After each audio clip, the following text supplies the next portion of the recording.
West, y'all.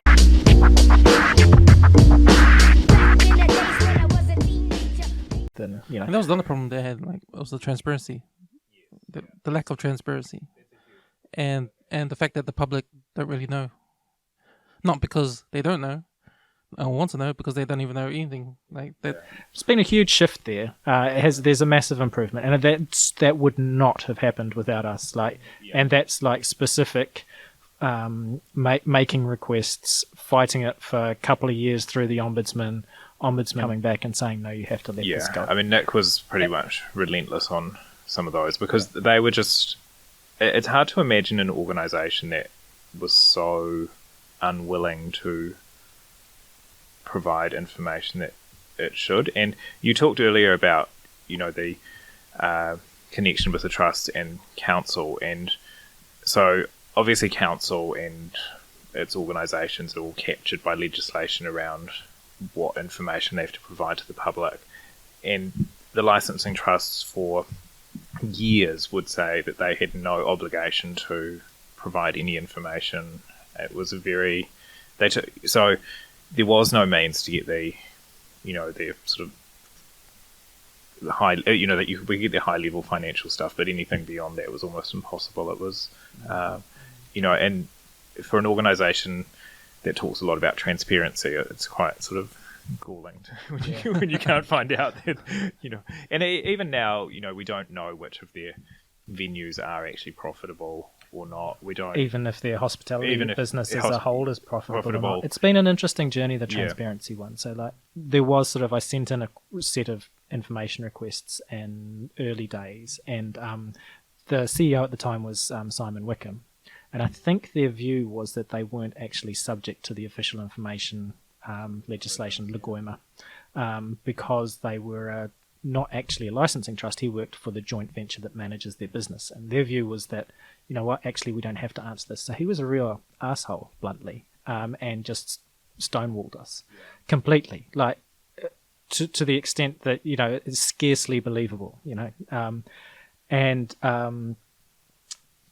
he wouldn't respond to the ombudsman either, as from what I can tell, having conversations with them. They were just like, they were stonewalling the ombudsman. And I think the ombudsman got quite pissed off with them. And eventually, but they're so slow. The ombudsman just goes for, takes forever. It's the best part of 2 years before you're kind of anywhere. And then they changed, and in the end, it was sort of resolved when they changed CEO. So when Simon left and the new guy came in, he just wanted to clean it all out. So he wanted, I think, to get off on the right foot with the ombudsman. So they kind of negotiated that. And so we kind of got the information that we asked for. And the new guy has taken on, Alan Pollard has taken a much more, much better, but at the same time, like the ombudsman was very clear that they are subject to Legoima. Whether they work for the joint venture or work for the licensing trust itself is neither here nor there. And so that they do have to let it go. And Alan's approach, I think, has been he's got better legal advice is one thing. So they changed the legal firm, but he's still he'll meet his legislated requidement. So he won't go any further than that. Yeah. So whereas the old guy was just like, the previous guy was just like, I don't have to give you shit. The new guy is like, I understand that I have to give you stuff, but I'm going to fight every step of the way to give you as little as possible, but I'm going to meet my obligations. So that's like some massive improvement, but it's still not transparency. So one thing that the ombudsman actually ruled against me and sided with the trust was that one thing that I'd asked for was how I wanted to know how each of their different parts of their business were going. So give us a profitability analysis. Show us your profitability analysis for your retail, separate from your hospitality, separate from your investments. And I know they do it. I know that's in their board papers. So the information exists. It's there in straightforward terms. They just have to decide whether to release it or not. And the Ombudsman said that actually that might give up some competitive advantage. So that might... and so that was on there. But I mean, it's... Competitive advantage to who though? Exactly. No one's coming in. Yeah. It's the Ombudsman's ruling, so I accept it, right? Yeah. It's like, oh yeah, but really, who's going to look at, what I want to know, I mean, what we'll see is that the investments are doing as investments have. They've done well recently, and then probably in very recent times not so well. Retail does okay, and the hospitality is terrible. Because and because the whole argument we've sort of put forward, and we run into this quite often, is people say, "Oh, you want to end the trusts," and we say, "No, we don't. We want a better trusts, and a better trusts is one that has better returns for the community." And how we would show that is by showing what the returns they are getting on their current investments, but you kind of need to know what those and so I mean, it makes sense that their hospitality is not doing great. You just have to go into any of their venues to know they're not doing that great, and they're sitting on a huge number of assets which we've found, so chances are they're doing quite well from that. But it would just be really good to get a more sort of concrete idea of what the actual returns are, and because once you've got that sort of information, you can actually start painting this kind of counterfactual to what they have and say to the community,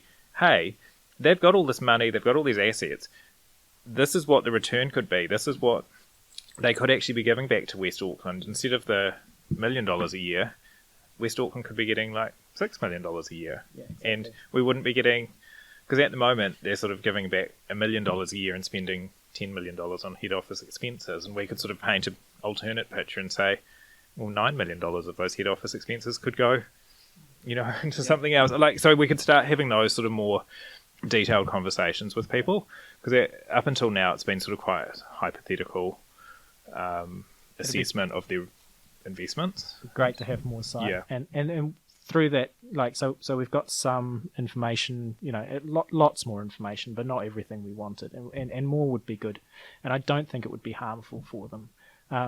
But that journey, like with the ombudsman and so on, the ombudsman process, at the end of it, if they find in your favour, you get the information. They don't get told off. There's no they don't get criticised. There's no fine. There's no nothing. It's just like you just get the information. 3 years later than you requested it, but you get it. It's like, oh, it's not. There's no justice in that system. That's like we'll make them comply, but there's no justice. Well, and it means there's no incentive to be cooperative or not. They can just be. I found that quite hard. Yeah.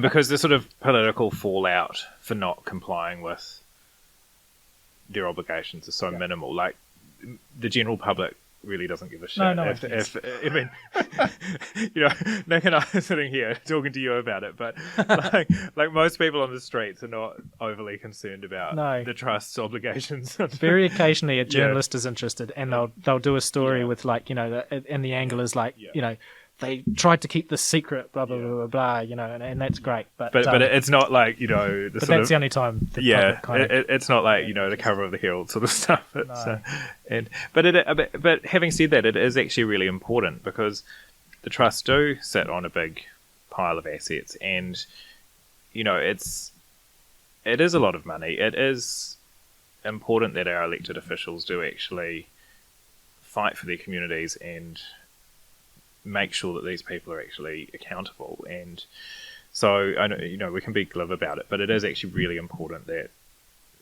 there is transparency, because there is nobody else overseeing it. No, that's right. And it's, if you just, one thing I hadn't requested, I'd love to request, but it would be pointless. It's like, how much did they spend on, you talked about Mr. Illingsworth.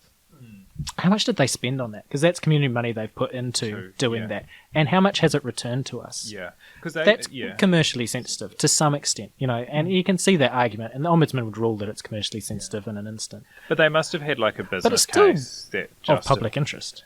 And they must have had, in the same way that there would be a business case for a council expenditure for something, there must be some sort of, there would have been like a business case for those operations to say, we're going to get this much return on, if we're going to spend $1 million on our expected profit over the next 5 years is X dollars. And then if it hasn't returned that, people can start saying, well, yeah, you're making these decisions about hospitality venues, you're not getting the returns on them. Should you be doing them? And so it just kind of refines a lot of those questions, and it makes the public, I think, it would be a much more informed debate because on the issues if people had more information.